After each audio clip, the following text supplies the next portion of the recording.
안녕하세요. 사랑하는 성도님, 부활의 주님이 우리와 함께 하십니다. 우리와 함께 하시는 주님을 찬양합니다. 기도합시다. 하나님의 은혜 감사합니다. 저희들에게 또 희망찬 하루, 또 새 주간을 허락하여 주시니 저희들은 오직 주님을 의지하고 또 성령님의 인도하심 따라서 거룩한 생명의 길 걷게 하여 주시옵소서. 오늘도 주실 말씀을 사모하고 또 기대하고 의지합니다. 저의 마음의 문을 열어주시고 깨닫게 하시고 말씀으로 하나님의 뜻을 깨달아 온전히 기쁨의 순종의 삶으로 나아갈 수 있도록 함께하여 주시옵소서. 예수님 이름으로 기도합니다. 아멘. 네, 오늘 말씀은 갈라디아서 6장 1절에서 10절입니다. 형제들아, 사람이 만일 무슨 범죄한 일이 드러나거든 신령한 너희는 온유한 심령으로 그러한 자를 바로잡고 너 자신을 살펴보아 너도 시험을 받을까 두려워하라. 너희가 짐을 서로 지라. 그리하여 그리스도의 법을 성취하라. 만일 누가 아무것도 되지 못하고 된 줄로 생각하면 스스로 속임이라. 각각 자기의 일을 살피라. 그리하면 자랑할 것이 자기에게는 있어도 남에게는 있지 아니하리니 각각 자기의 짐을 질 것이라. 가르침을 받는 자는 말씀을 가르치는 자와 모든 좋은 것을 함께하라. 스스로 속이지 말라. 하나님은 업신여김을 받지 아니하시나니 사람이 무엇으로 심든지 그대로 거두리라. 자기의 육체를 위하여 심는 자는 육체로부터 썩어질 것을 거두고 성령을 위하여 심는 자는 성령으로부터 영생을 거두리라.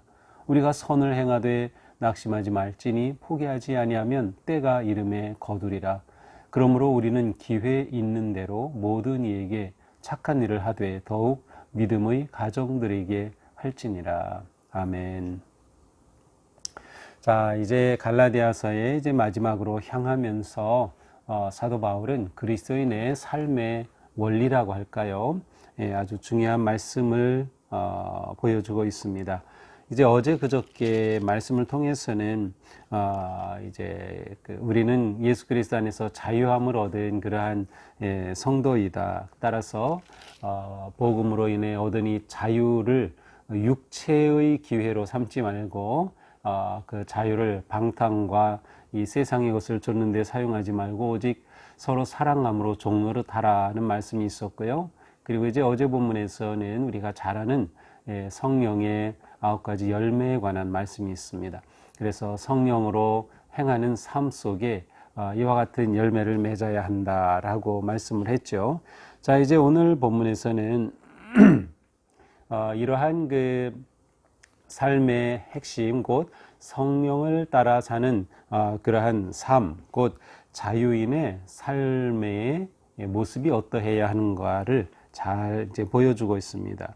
자, 전체로 본다면은 이 갈라디아 교회 안에 거짓 그 가르침이 들어왔었죠. 짝퉁 복음이 들어왔어요. 예, 복음만으로는 예수 그리스도를 믿는 것만으로는 불가능하다. 구원을 받을 수 없다. 율법을 행해야 한다. 할례를 받아야 한다는 이러한 율법주의자들의 거짓 가르침이 들어와서 이 갈라디아 교회들에게 혼란이 찾아왔어요. 그래서 이런 일이 생기면 분열이 생기고 갈등이 생기게 마련입니다.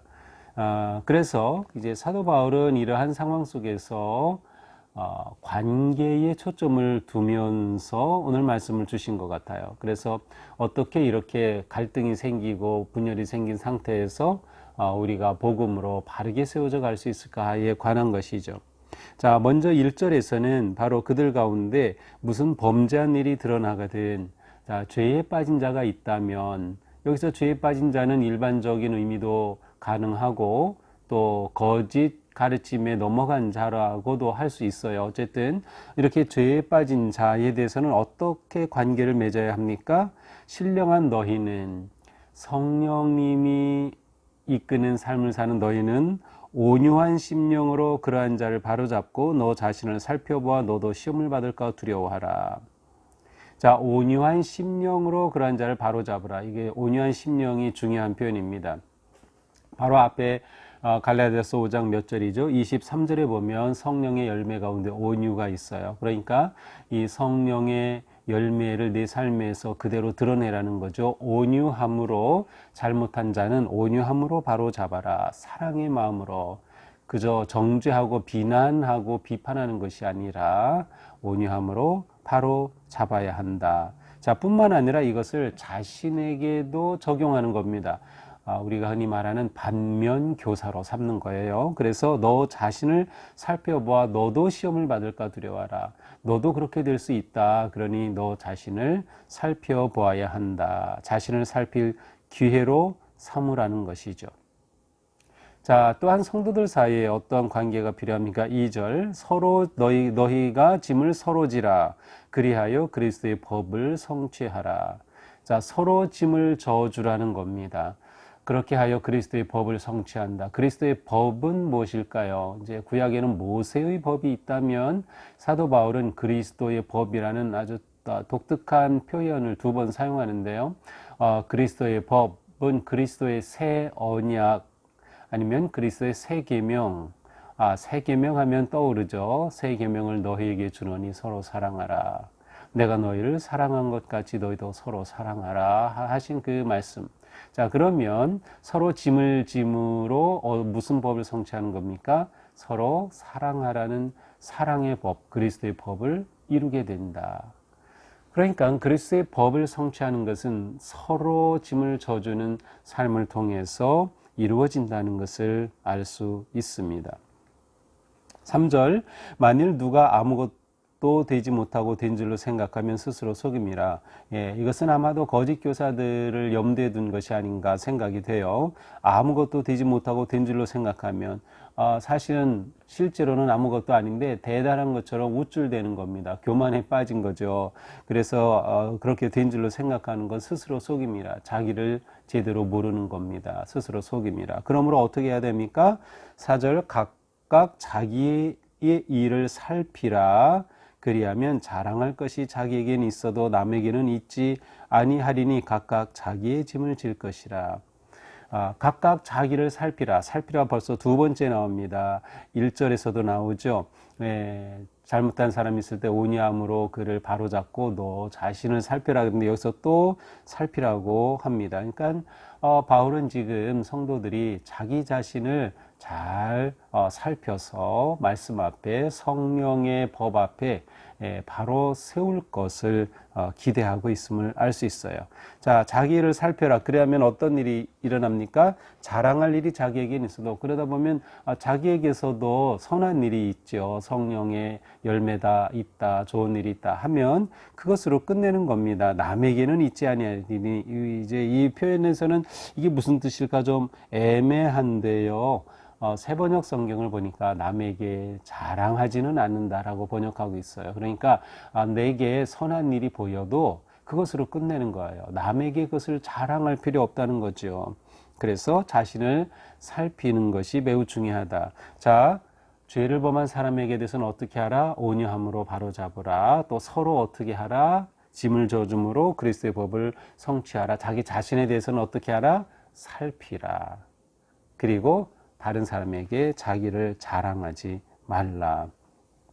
그렇게 함으로 각각 자기의 짐을 질 것이다. 자기의 짐을 져라. 자기의 몫을 감당하는 겁니다. 우리 서로가 살아갈 때 가정에서도 그렇고 직장에서도 교회에서도 우리가 살아가는 삶에서 내 몫을 내가 감당하면 우리 삶이 얼마나 가볍고 즐거울까요? 그런데 자기 몫을 감당하지 않으면 그것이 남에게 전가될 수밖에 없어요. 짐이 되는 겁니다. 우리 성도의 삶도 마찬가지예요. 자기의 몫을, 자기 짐을 자기가 잘 질 수 있어야 돼요. 내가 감당해야 할 몫을 내가 잘 지는 것. 그렇게 자기 짐을 질 때에 다른 사람의 짐도 져줄 수 있는 여유가 생기겠죠. 서로가 그렇게 할 때에 이러한 일이 가능하겠죠. 그래서 믿음의 공동체는 각각 자기의 짐을 지는 사람, 성도들이 되는 거예요. 각각 자기 몫을 감당하는 것이죠. 6절 가르침을 받는 자는 말씀을 가르치는 자와 모든 좋은 것을 함께 하라. 자, 가르침을 받는 자는 어떻게 하라? 가르치는 자, 말씀을 가르치는 자와 모든 좋은 것을 함께 하라. 자, 이번에는 지도자에 대해서 어떻게 할 것인가에 관한 겁니다. 말씀을 가르치는 지도자에 대해서 자기의 좋은 것을 함께 하라는 거, 나누라는 거예요. 지도자를 존중하고 지도자의 그 사역과 헌신에 대해서 감사함으로 자기가 있는 좋은 것을 나누라는 거예요. 네, 이런 거 우리 잘하고 있죠. 좋은 거 있으면은 많이들 나눠주고 계셔요. 그래서 우리 지도자들에게 또 속회에서는 속장님에게, 클래스 리더에게, 또 팀장에게 그 고마움을 표현하고 또 잘 해주죠. 또 교회에서는 교회 지도자들에게 그렇게 자기에게는 좋은 것을 나누고 해주라는 거예요. 이것이 얼마나 큰 격려와 힘이 되는지 모릅니다. 지도자에 대한 아니면 가르치는 자에 대한 관계 맺는 방법이라고 할 수 있습니다. 자, 7절입니다. 스스로 속이지 말라. 하나님은 업신여김을 받지 아니하시나니 사람이 무엇으로 심든지 그대로 거두리라. 자, 여기에서는 이제 아주 중요한 삶의 원리를 말하고 있죠. 무엇을 심든지 그대로 거둔다. 그래서 8절에 보니까 육체를 위하여 심으면 육체로부터 썩을 것을 거두고 성령을 위하여 심으면 성령으로부터 영생을 거두게 된다. 아주 중요한 삶의 원리고 추수의 법칙이라고 할까요? 아니면 심고 거두는 원리를 여기에서 말씀하고 있어요. 자, 우리는 심고 거둔다는 것은 아주 가장 중요한 이 사회의 모든 그 자연의 법칙입니다. 심은 대로 거두는 겁니다. 심은 대로 거둬요. 요즘 이제 과일이 많이 나오죠. 그런 과일을 먹을 때마다 참 맛이 있어요. 근데 사과 나무에 왜 사과가 열릴까요? 그것은 사과 씨를 심었기 때문이에요. 그래서 사과 나무가 되었으니 사과가 열린 거죠. 심은 대로 거두는 겁니다. 자, 그러므로 우리는 인생에서 좋은 것을 잘 심어야 합니다. 심은 대로 거두기 때문에 내가 심은 것을 거두기 마련이에요. 그래서 좋은 것을 잘 심어야 합니다. 자, 심은 대로 거둔다라고 되어 있지만 사실 거둘 때에는 심은 것보다 더 거둡니다. 씨앗 하나를 심었어요. 그런데 30배, 60배, 100배로 거둡니다. 사과나무 하나가 자랐지만 많은 열매가 맺어요. 사실은 심은 것을 거두지만 더 많이 거둡니다. 그런데 이것은 좋은 것뿐만이 아니라 나쁜 것도 마찬가지예요. 그래서 우리는 잘 심어야 한다. 심은 대로 거둔다. 심은 것보다 더 많이 거두게 마련이다. 이것이 자연의 법칙이죠. 그런데 거두기 위해서는 시간이 지나야 합니다. 오늘 씨를 심고 내일 열매를 기대하는 사람은 없습니다. 씨앗을 심고 싹이 나고 자라고 또 열매가 맺을 만큼 1년, 2년 지나야 비로소 열매가 맺죠. 시간이 지나야 합니다. 그러므로 9절에 말씀해요. 우리가 선을 행하되 낙심하지 말지니 포기하지 아니하면 때가 이름에 거두리라. 그렇습니다. 우리가 선행을 하다가 낙심할 때가 많이 있어요. 왜냐하면 선행의 선한 삶의 열매를 거두지 못하기 때문이죠. 그렇게 내가 열심히 섬기었는데 내가 이분을 위해서 그렇게 기도하고 사랑해 주었는데 이분이 교회를 떠났다. 믿음을 버린다. 그럼 얼마나 힘들고 실망스러워요. 그럼에도 불구하고 선한 일을 하다가는 낙심하지 말자.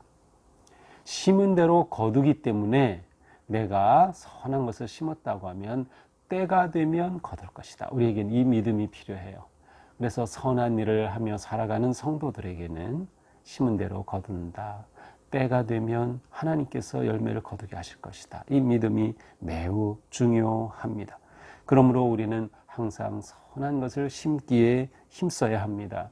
8절에 보니까 육체를 위하여 육체를 심으면 썩어질 것을 거둘 수밖에 없다. 하지만 우리는 성령의 사람으로 성령의 거룩한 것을 심자. 그러면 5장에 있는 것처럼 성령의 열매를 거두게 될 것이다.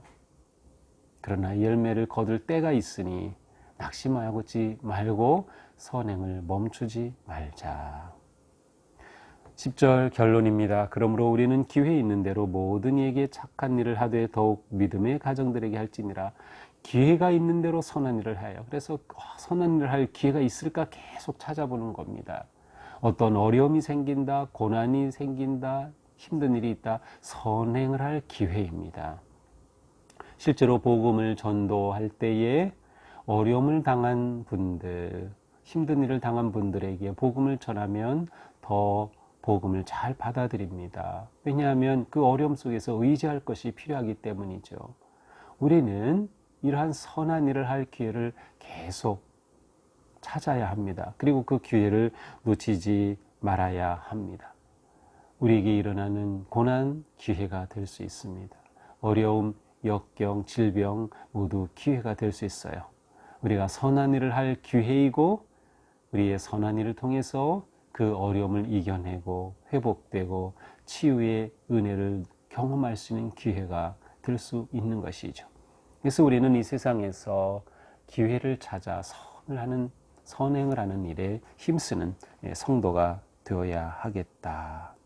네, 오늘 말씀 기억하면서 오늘 하루도 우리가 선한 것을 심는 하루, 또 그 심은 것을 거두는 기대와 소망을 가지고 살아가는 하루, 또 선을 행하다 낙심하지 않는 그러한 하루. 오늘 우리의 삶이 주님 은혜 안에서 성령의 씨앗을 뿌리고 열매를 거두고 기대하는 소망이 넘치는 하루가 되기를 주님의 이름으로 축복합니다. 기도합시다. 하나님 감사합니다. 오늘 말씀을 통해서 우리에게 심은 대로 거둔다고 하는 하나님의 법칙을 배웠습니다. 주님, 오늘 살아가는 동안 저희들이 선한 열매 거두도록 선한 것을 심는 하루가 되게 하여 주시옵소서. 우리가 살아갈 때에 만나는 모든 사람들, 인간관계 속에서 선하고 거룩한 성령의 것을 심게 하여 주시옵소서. 심은 대로 거둔다는 말씀을 저희들이 기억하며 오늘도 선한 것을 심어 선한 열매를 거둘 미래를 준비하는 우리가 되게 하여 주시옵소서. 예수님 이름으로 기도합니다. 아멘. 네, 오늘도 주님 은혜 안에서 우리의 삶이 힘차고 또 선한 일에 힘쓰는 하루가 되기를 축복합니다. 사랑합니다.